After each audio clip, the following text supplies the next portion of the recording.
All right, so continuing day 2 here, right? We're going to stick with the stuff that you're going to be seeing on the first day, on Thursday, for the midterm. They're going to want you to graph one of these functions. Now, I have a feeling I have to kind of review this a bit, so let me do this for you guys, okay? For this type of function, you're going to have a number over x minus h plus k. Now, by now, I'm hoping you guys realize that hk is usually a really important number, okay? It tells you, in this case, where your asymptotes are, okay? So I'm going to write that down. hk is a crosshair. I'm going to use the word crosshair because I know a lot of you guys like to game, and you know that's what you use to aim on your little first-person shooters, right? So it's a crosshair, basically like a plus sign, right? It's right in the middle of the plus sign. So what is my HK according to this problem here? What's my H value? All right, -1, yeah, and -2, right? That's my HK. So what I'm going to do is I'm going to graph this. Let me make a quick little graph. We're not going to make a big one here, just a quick sketch. So you can see it's kind of small here.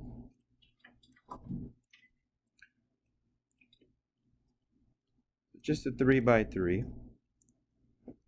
All right, I'm going to put a dot at -1, -2. So -1, -2, here it is. There's my dot. And what I'm going to do, I'm going to zoom in really quick so you can see it. I'm going to make lines that look like this, right through that dot, okay? A horizontal and a vertical line that cross right through that dot.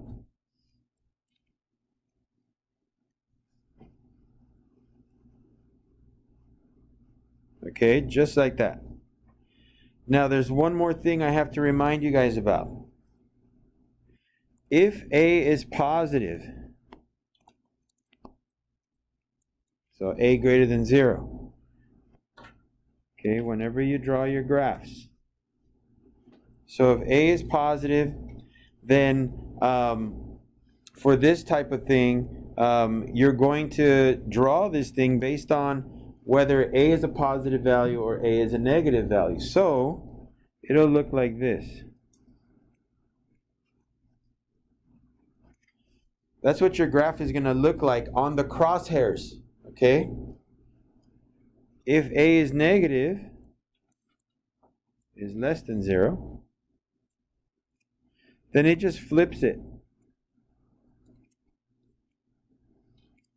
So what I'm going to do on these little crosshairs that I drew, I'm going to draw it the way the positive A looks. Like that. You don't have to calculate anything. You just got to know what the graph looks like. So I'm kind of giving you all the hints to do this problem. Okay? So your graph will normally be an A over x minus h plus k. All you got to do is figure out your hk, draw your little crosshair of sorts, right? And then ask yourself, is this positive or negative? Because if it's positive, it looks a certain way. If it's negative, it looks another way. So based on which one you decide, you're just going to basically draw that on the little dotted lines. Okay? That makes sense? So there's that one. Now, let me give you guys about a minute, 2 minutes to write this down, this next one, okay? And this will be the last problem for midterm part A. So make like a little note right there. Study 1 through 9 for the first test, okay? So let me put this up there for you guys. So working alone, it takes Jake 6 hours to dig a 10-foot by 10-foot hole. Mary can dig the same hole in 5 hours. How long would it take them to dig the hole? So here's the trick to doing these problems, okay? Total time is equal to xy over x plus y, where x and y are the times of the people. Okay? So that's your formula.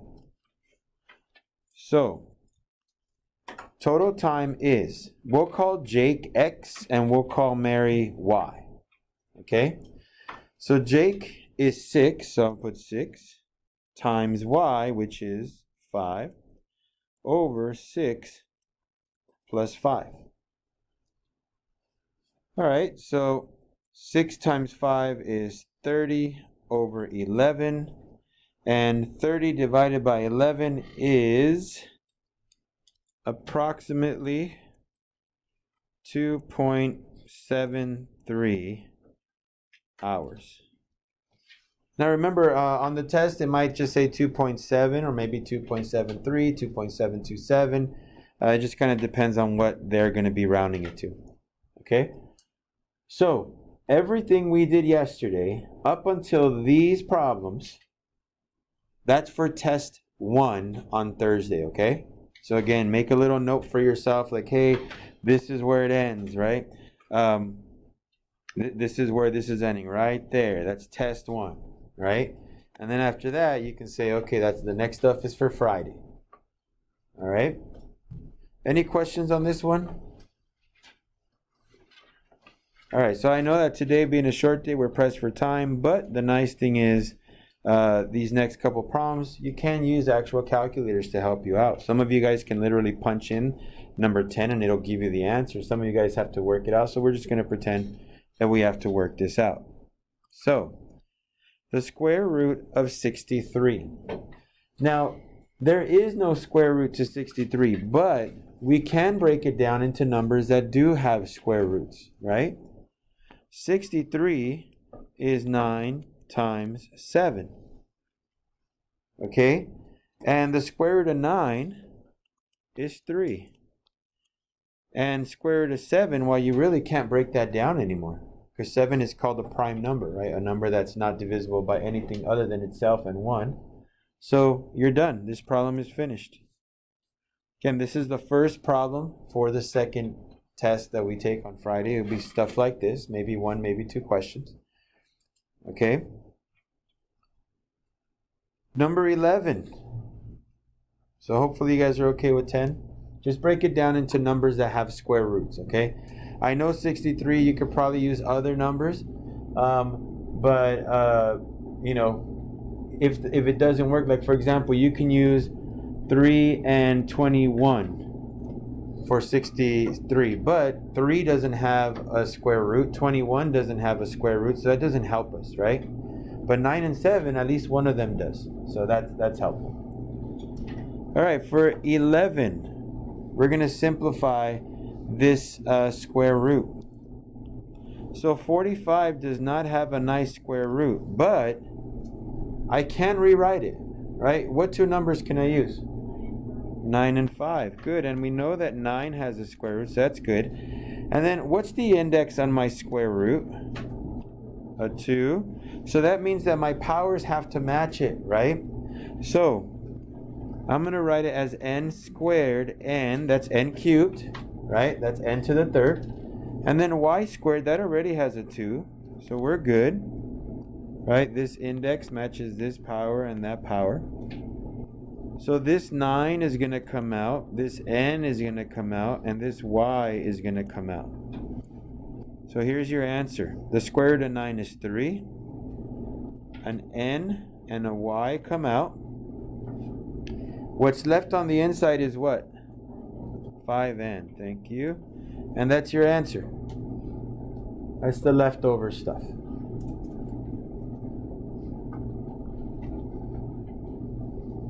All right, that's way easier than adding and subtracting rational expressions, right? The stuff we did yesterday. So that's number 11. Let's take a look at number 12. So this one kind of is there to kind of mix you up a little bit. So remember, you're supposed to know a couple of your cubed roots. If you don't know them, let me just remind you here. You guys should know the cubed root of 1 is 1. The cubed root of 8 is 2. Cubed root of 27 is 3. Cubed root of 64 is 4. The cubed root of 125 is 5. After that, it becomes less important. But you should at least know 1, 2, 3, 4, 5, okay? So cube root of 1, cube root of 8, cube root of 27, cube root of 64, and the cube root of 125. Those are the most common ones. So, is there a cubed root to 16? Well, if you look, there isn't. But can you break up 16 into one of those numbers that has a cubed root? Yeah, so 8 and 2. So let's do that. And by the way, if you're wondering, oh man, that cube root has a negative, remember, cube roots can have negatives. That's okay. As a matter of fact, let me just take it out now. That's all you have to do with the negative cubed root. Just take out the negative. So 2 times 8, and then x to the 5th, that's x to the 3rd x squared. That's x to the 5th. And then y to the 3rd. Notice how my powers match my index. That means I can take those out.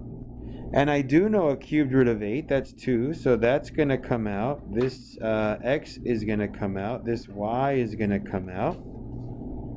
So here we go. The cubed root of 8 is what? Say again? 2, thank you. So negative 2, then x, y, cubed root of, what's left over? All right, 2x squared, okay? So there's your answer for number 12.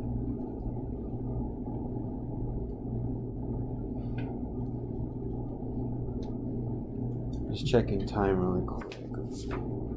Late start, we get out at 42. So, okay, we're doing okay. All right. Number 13. This one's pretty easy. The reason why it's pretty easy is because they both have the same radicals, right? Radical 3, radical 3. That makes them like radicals. So all you got to do is add the numbers in the front. 4 radical 3 plus 5 radical 3 is 9 radical 3. And you're done. That's it. Yes, there are questions like that on the test. So, you know, this should be pretty easy to get.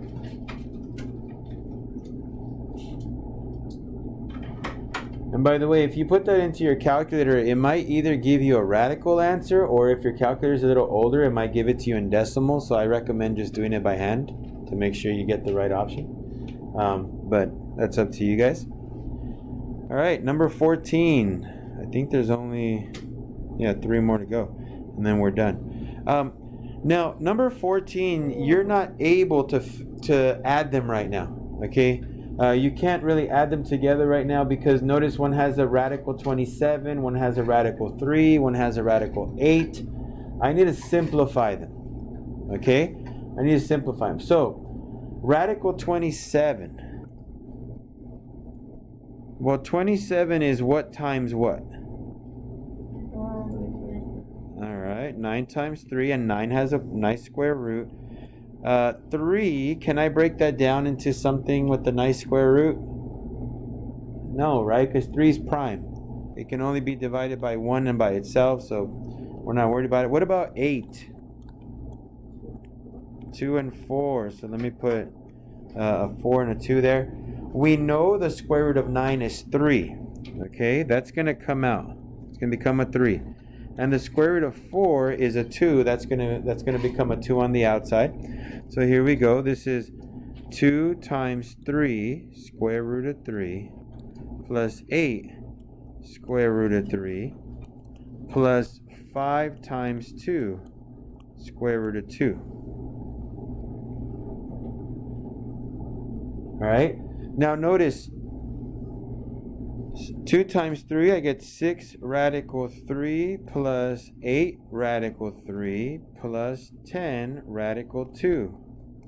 You notice the first two are like radicals. I can put them together. 6 plus 8 is 14. So 14 radical 3 plus 10 radical 2. Those last two you cannot add together by hand. You could put them into a calculator and they can give you an answer. But you can't just combine those though, okay? So there's your answer for number 14.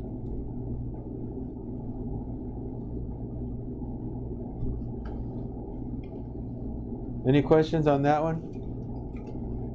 So notice we've started off, I would say, kind of like on the easier side for this test, right? A lot of square root stuff. You just gotta feel comfortable breaking stuff down, and then you can take things out pretty easy.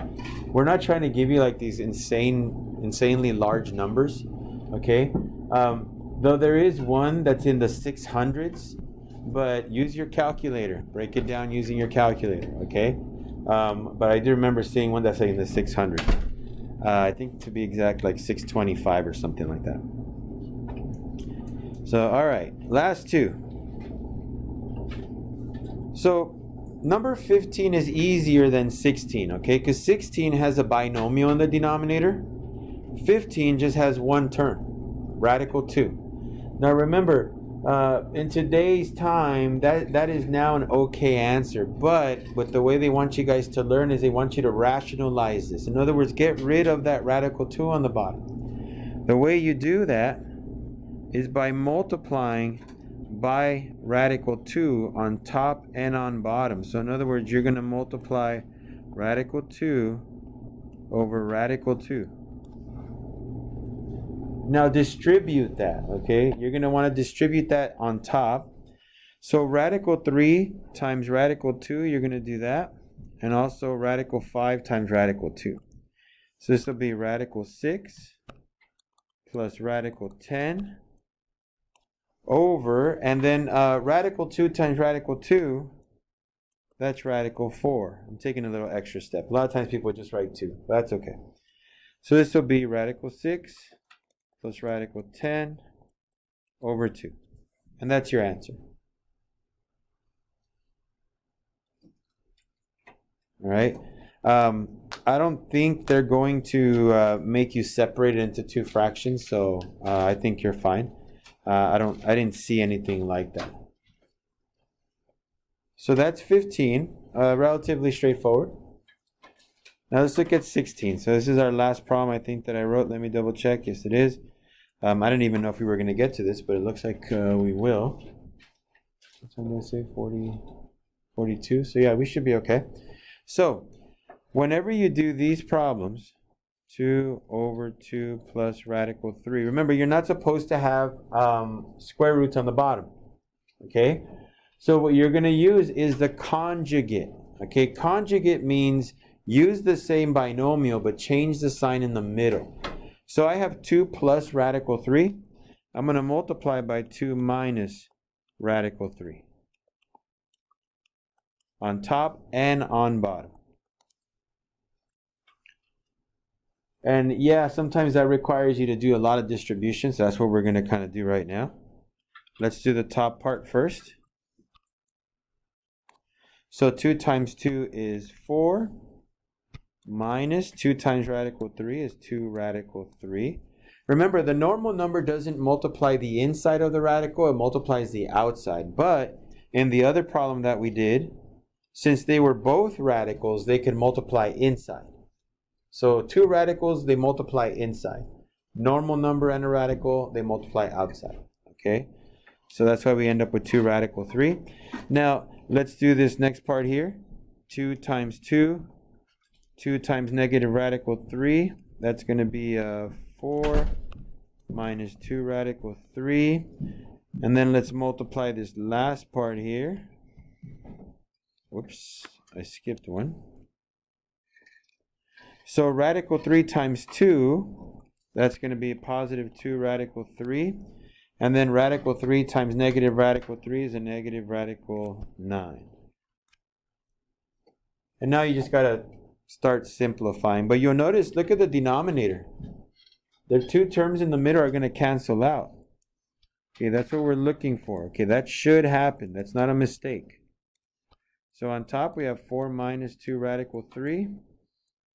On the bottom I have 4 minus 3, because square root of 9 is 3. So that's a 1, so this is basically your answer right here. 4 minus 2 radical 3 over 1, but you don't have to write over 1. So this is what you guys have for the second day, and tomorrow we're going to do some more. Okay, try to see if we can finish up. But for the second day, everything after the, what was it, the 10th problem? Oh no, everything after the ninth problem is day 2, okay?